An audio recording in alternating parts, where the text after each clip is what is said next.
Second essential element of the state is territory. Like the people or population, the state requires the definite territory.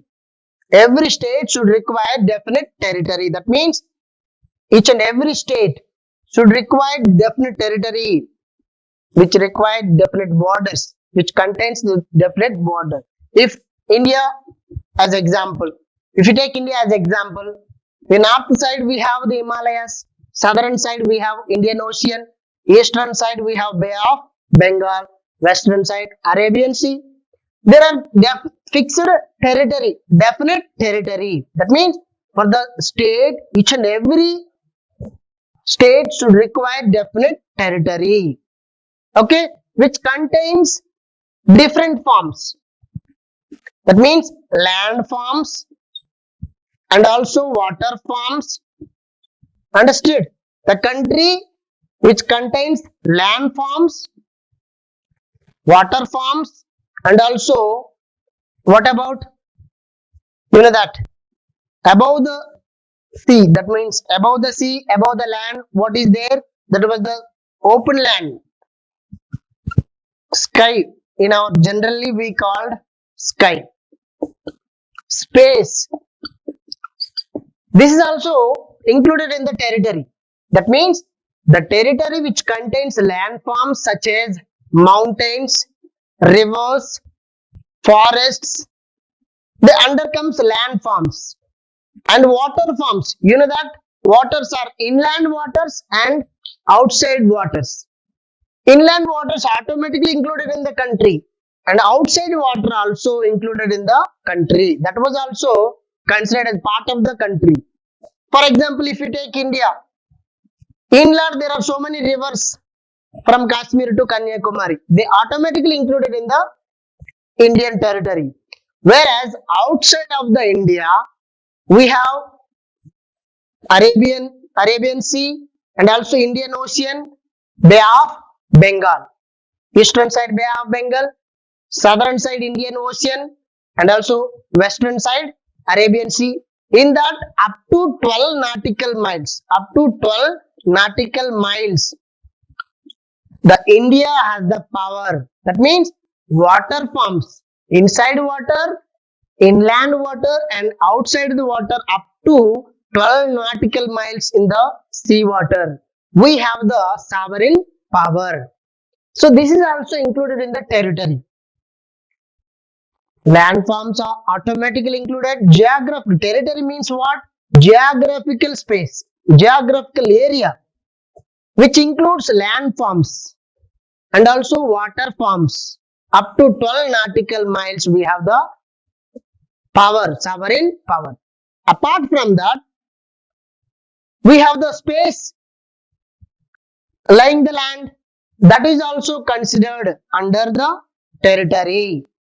So that's under comes territory. Territory means land forms, water forms, and also open space. That means space. That is also included in the territory. They togetherly considered as territory. Here, the territory size in ancient time, they are very small in nature. They also considered as the state at ancient Greek period. Whereas in modern time, if you observe Russia, very huge area in the world, and also India, Canada, America, USA, Australia, they are the very huge area countries. Area wise, they are very prominent, very huge countries in the world. They are also considered as the state. Besides the huge area countries, small countries like Nauru, Monaco, Vatican City, their size is very less. Their physical size is very less. So they are also considered as the state. Here, what is the point? Ancient time, all the states are very small in size. That's why there is no problem at all. Like people, there is no fixed limitation. There is no limitation. Territory wise, there is no limitation. Whether they are small or whether they are lords. Both are considered as the state. Understood? That's why in modern time, some are the huge area countries, large countries, some are very small countries. They both are considered as the state. Here, for example, the state having the people, right? They should settle definite territory. The people who are settled in definite territory, that is only state. The people are there, they are roaming around the world. They did not settle in geographical area. They are nomadic tribes. The tribes who are not settled in single definite territory. How they are considered as a state? Not at all. Because the people should settle in definite territory. Then only they are considered as a state. For example, before 1948, the Jews, they are, that the Israel people are called as Jews. They formulated Israel in the year 1948. Before the 1948, the Jews roam around the world. What is the point here? If the people are not settled in single definite territory, they are not considered as state. If they settled in definite territory, then only they considered as state, like Israel. Before the 1948, there is no Israel. In the year 1948, they settled in definite territory. That's why it is considered as a state. Israel is considered as a state. So, nomadic tribes are not considered as a state. Nomadic tribes are the tribes who are travel around the globe. They did not settle anywhere. That is the problem actually. That's why the state required definite territory. Here the territory size is very huge, very small. What type of territory is required? Territory is required or quality territory is required. Like the population, here the quantity is not important. What is the important? Quality is the important. The land which is fertile, the land which is rich in soil, the land which is rich in resources, that type of land is very essential for the development of state. So that's why the size of the state, the size of the location is not important. What is important? The quality of the land is important. The quality of the land is important here. So that's why if you observe, if the country which is located in the fixed area, for example, somewhere, if you take Britain, if you observe the globe, if you observe the world map, the British, the Britain, England country location is very peculiar. That's why any country unable to attack on England. England attack on more countries. That means here, the country which is in good location or best location, that is also very important. The country which is rich soil, the country which is rich fertile soil, the country which is rich resources, natural resources, that is more important for the development of the country. Understood? That's why if you take any example, if we have one acre which is very fertile land, we can cultivate more and more crops. That is useful. For example, another side, we have 10 acres of land. We are unable to cultivate the land. Is it useful? There is no useful at all, because the size of the land is not important here. The quality of the land is important for the development of the state. So, this is the second essential element of the state. I thought it's very clear. So, government is the third essential element of the state. You know that government is considered as the heart and soul of the state. It's very essential for the state, because without the government, the state cannot do anything, because the state can express his will and wish through the government organ, government element. That means it is the one platform to express the state opinion, will and wish. So that's why without this, the state cannot do anything. So because the state is invisible, whereas the government is visible thing. On behalf of the state, government can do all those things. The wishes, the objectives of the state fulfilled by whom? Government only. That's why government is considered as the heart and soul of the state. It's very essential. So for example, people are there, territory also there, but they are not organized under one common government. People are there, they are not nomadic tribes, they settled in a single place, but they are not organized under single government. Then how the people became united? It's impossible. That's why for making unity and integrity among the people, the government is essential. So that's why for promoting the state objectives, government is very essential. That's why it is considered the heart and soul of the state. Understood?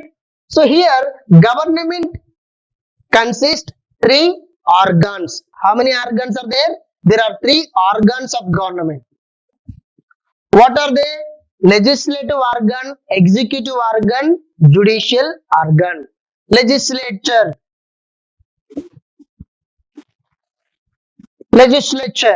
Second one, executive.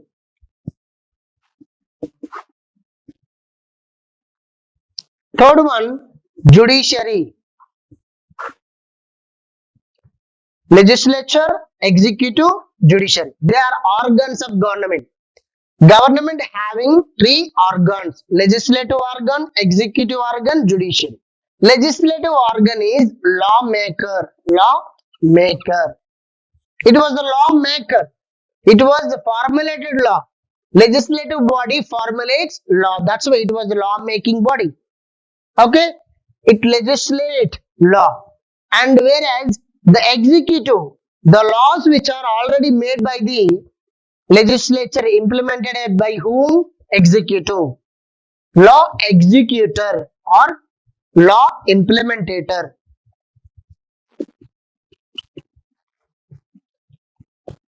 Executive body is the law implementator body. That means it executes the law.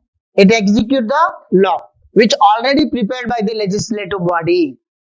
The laws are prepared by the legislature which are implemented by whom? Executive.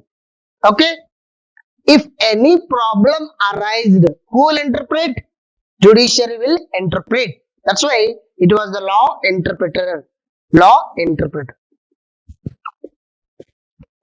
Judiciary is the law interpreter body. Law adjudication are nothing but law adjudication. The law adjudication function done by whom? Judiciary only. That means the state required the government as the third essential element. Without this, the state cannot do anything because through this government only the state can express its will and wish, its objectives. So here the government can function through the different three organizations, three organs such as legislative body, executive body, judicial body or judiciary. Here legislative body made laws, it is the law making body, and executive that implemented, and judiciary that adjudicated, that means law interpret. Okay, so clear, they are the three organs of the government. So if you observe the organs of the government, they are the same in any of the country, any nature of the country, whether they are parliamentary form of government, presidential form of government, whether they are unitary government, federal government, the same three organs are existed. That's why here, if you observe the different types of government, it's based on the nature of the government. There are different formulations, different types. If you know very well, the parliamentary form of government, very prominent one, parliamentary form of government. presidential form of government, presidential form of government. At the same time, unitary government, federal government, federal government. There are so many monarchy government, aristocracy government, oligarchy government. There are different governments based on the philosophers, political philosophers. They classified governments in different manner. We will discuss in further classes. They four are very prominent classification of the government, modern form of government. So here, parliamentary form of government. The government which is formulated by the parliament is called as parliamentary form of government. For example, Britain, India, we adopted parliamentary form of government both the national level as state level. Presidential form of government. The government which is formulated by presidents, not by the parliament. The government which is formulated by president himself. There is no relation between the legislature and executive here. The executive is separate from the legislature in presidential form of government. Best example, America. You know that American president is responsible to form the government. Whoever the interested, they may included in the government. The president interest is very essential. There is no any qualifications for the member of the government in America. If you, for example, Joe Biden interested on me, I am also included in American government. Understand? So that's whereas in parliamentary form of government, if I want to member in the government, I should member in the Parliament of India. That's why there is a limitation in parliamentary form of government. The member of parliament, the member of government should be a member of parliament. Whereas in presidential form of government, there is no such a condition. The president himself formulated the government. That's why that is presidential form of government. Unitary government. Unitary government means the government which is one can rule throughout the country. So, for example, only one central government existed. There is no state governments. That country is called as unitary form of government. That country is unitary country. Whereas in federal form of government, the federal form of government is nothing but the government which is having two levels or more levels of the governments. Three or more levels of government. For example, union level, state level, local level. So that is federal form of government. That means powers are divided among the governments in federal form. Whereas powers are centralized. Powers are centralized at unitary form of government. Clear? So that's why the best example of unitary form of government is Britain. In the Britain, the state governments are not enjoyed such a independent powers. They depended on union government. Whereas in America, whereas in India, the state government also enjoyed some independent powers. That's why we adopted federal form of government. America is also considered as a federal government. The best example of federal form of government is America. The best example of unitary form of government is Britain. The best example of presidential form of government is America. The best example of parliamentary form of government is Parliament. What about England, India? So here also government is a very essential element of the state. The governments which are very excited to develop the country, that is very essential to the state. If the governments are not responsible to the people, they are not interested to the development of the state, development of the people, they are unable to safeguard the people and their property and their lives, that type of government is not essential for the state. If that government is existed or not, nothing will happen. If the government is having capable to develop the state, having capable to safeguard from external aggression or internal disturbances, that government is very powerful, very strong government. That is very essential for the development of the state. Okay, whatever the type of government here, the government which is capable, the government which is having safeguarding, which is safeguarding people's property, people's life, That type of government is essential for the development of state. Clear? Finally, the very important and powerful essential element of the state is sovereignty. Let us try to understand sovereignty. The fourth essential element is the sovereignty. It is a very powerful, and also without this, no state can exist. That means it is the life of the state. It is life of the state. Sovereignty is considered as life of the state. Without the state, without the sovereignty, no state is existed. We cannot imagine without the sovereignty. That means if the sovereignty is not existed of the state became dead body. It's a lifeless body. That's why the sovereignty is very essential for the state. Now, what it mean by sovereignty? Sovereignty means supreme power. Supreme power. Understood?